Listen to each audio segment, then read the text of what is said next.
you also, when it comes down to meeting with women, Yeah. that smile. Get out of that friend zone. You know, the best way to get out of that friend zone is to have that smile, man. With you especially. It's like you're young, you're in your last year of college. My God, man, it's like to go back to I imagine going back to my last year of college, knowing what I know now, I'd be terrible. I mean, first off, I won't want to date anybody because they'd be too young. But secondly, if I can just revert my brain back, I mean, I would be a disaster there. I mean, I had a lot of fun my senior year of college. Now I would have like an even more of a blast. Just have that carefree attitude and just don't worry about the outcome. You know, it's like you get stuck in those conversations. It's like I can see you getting stuck. Just have fun with it. And when you're nervous sometimes, just look at a woman and just be endearing and just go, man, I'll tell you something. I can't believe I'm in Walgreens right now hitting on you. Like, this is awkward. You know, it's like, I've done that. You know, I've been in the middle of like, you know, one time I remember I was in a clam shack.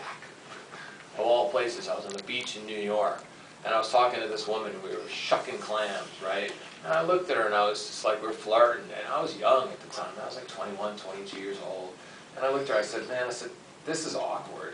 She goes, what? I said, I don't know. I'm just not comfortable right now. It's like, I want to see you again. And it's just like, this is like, I got to like, you know, ask for your phone number and like say something funny. Like, that's how I felt, you know? It's like, that's what I was feeling at that moment because we were one-lining it back and forth. And I was running out of one-liners. And she looks at me and she says, get a pen. I got a pen, wrote down her number. These are the olden days, right? We've got pens, okay? Got her phone number, called her up, went out. And 5 minutes into the day, she goes, you know why I went out with you? And I said, because I'm cute. And she says, no. She goes, I think you are, but she goes, because you were real. Because I felt really awkward at that moment too, because we were having this witty banter back and forth, and the banter was a lot of fun, but I couldn't keep up with you. And I said, I couldn't keep up with you. She goes, no, I couldn't keep up with you.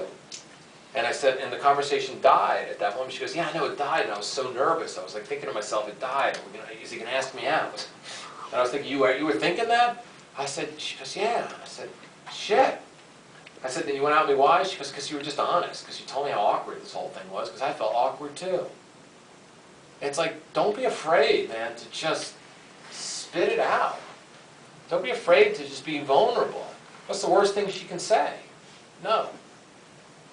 And if she says no, who gives a shit? Because there's plenty of other ones. So who's going to watch the football game tonight? I might have got like 2 hours to my train. You got the train? Yeah, it won't be enough time.